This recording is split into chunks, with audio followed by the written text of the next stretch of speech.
So, South Africa has won its seat as a non-permanent member of the UN Security Council. South Africa was the only African country standing, and its candidature to represent the East and Southern African group was already endorsed by Southern African nations last year, and of course the African Union itself in January. So what does this mean? It's a breaking story. We're joined by our foreign editor, Sophie Mokoena. Thank you for being with us. Sophie, how big is this? Well, it's big in a sense that even though it is not a permanent seat, it's a political statement. It is a political statement, but because when you look at the pattern of voting, in 2006, during former President Mbeki's tenure, we got 186. And then during President Jacob Zuma's tenure, now the former president also is 182. And now with the current president, President Cyril Ramaphosa, we got 183, going up with one seat. Whatever step you take in life, going up, it means progress. Therefore, I think South Africa should be celebrating, or the Ramaphosa administration should be celebrating, particularly the Minister of International Relations, Lindiwe Sisulu, who is currently in New York at the United Nations. So these are 183 countries who want us there. Yes, who want us there. In other words, the world does believe, or the globe does believe in us, and therefore we'll have to go in there and make a difference. Give us an outline of the Security Council, the type of things they would deliberate on. I think the main issue is to maintain peace and security. You are aware that before the Second World War, we had what we call the League of Nations. And during the First World War, people felt that the League of Nations did fail, because at the end of the day, we did have the Second World War. And they came up with a new multilateral institution, or the body that was aiming to ensure that there's peace and security around the world. That is the United Nations post Second World War. In that institution, then they came up with a Security Council. The Security Council, security, maintain peace and security around the world. But because the victors at that time were able to draft how this institution should operate, or this committee should operate, you have the situation where you have the 5 permanent members who have veto powers, and they are very powerful. But currently there's a strong debate in terms of how do you transform the UN itself as the multilateral institution, but the organ, the Security Council in particular, because the responsibility there is to maintain peace and security around the world. And when you look at the conflict, you have the conflicts, many conflicts on the continent, and therefore a continent like Africa is saying you can't discuss us when we are not part of that committee.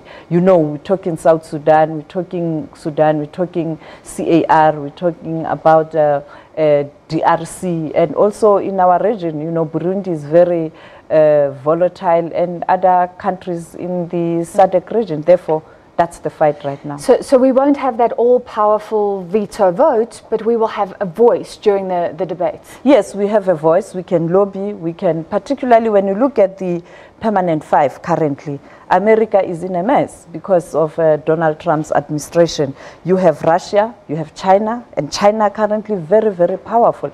And therefore, if South Africa is able to convince a country like China, Russia, and France, we have good relations with France and Britain as well, I think we will make impact, particularly on issues that are linked to the continent. This whole issue of reform, I mean, how do you get the 5 powerful members to use their veto vote to make sure they don't have a veto vote in future? It's going to be almost impossible. Will that be something that we really push for? I mean, how do you even begin that? I think our arrival there come January, the first thing that South Africa must do is to try and push for the reforms, particularly in the Security Council. But it's going to take time. I don't know whether a short stint will give us enough platform to be able to push for the reforms. But really, the Security Council must reform. The United Nations must reform. I mean, it can't be business as usual. Yeah. There's been some controversies in the past.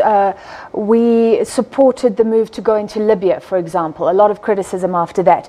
Then at home, Omar al-Bashir, the issue around our human rights record came up. What do you think the expectations are around South Africa in this role? Well, the South African foreign policy is quite clear. The issues of human rights must go to an institution that is earmarked to deal with human rights in Geneva.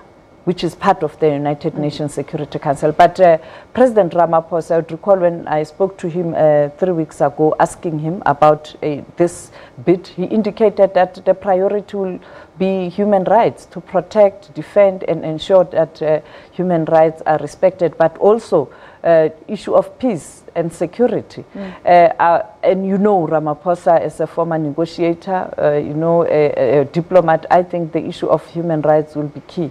But you are right, in 2006, during President Thabo Mbeki, then the problem was Myanmar and Zimbabwe.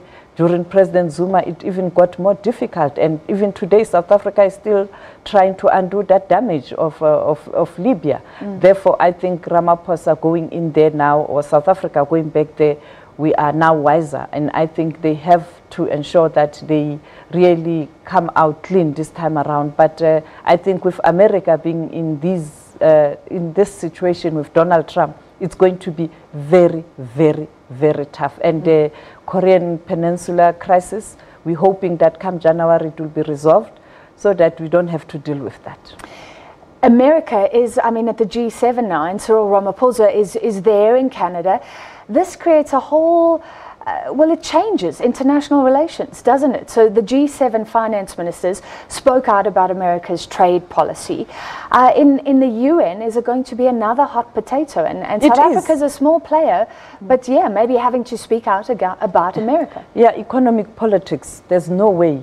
Even when you look currently, diplomacy revolves around economy, because if countries are poor, you can't maintain peace and security. It is for that reason the G7 is going to be dominated by trade war, and Donald Trump in particular. You had our president saying that people must work together. We must continue to strive to ensure that member countries of the UN work within the multilateral system. I think it is going to dominate the talks, and the issue of Korean Peninsula, where on Tuesday the talks between President Donald Trump and Kim Jong-un in Singapore. I think that will be the focus also. People will ask Donald Trump what will be his position there. But South Africa is clear, multilateralism, multilateralism. Yeah, and Donald Trump is unilateralism. So inward looking. Yeah, America first. Isolated. Yeah, exactly.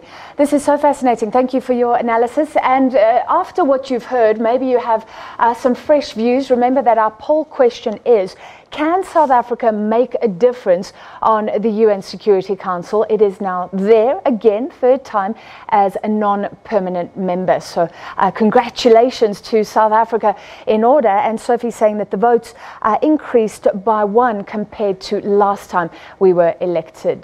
That was Foreign Editor Sophie Mokoena. We take a short break. I'll be back with more.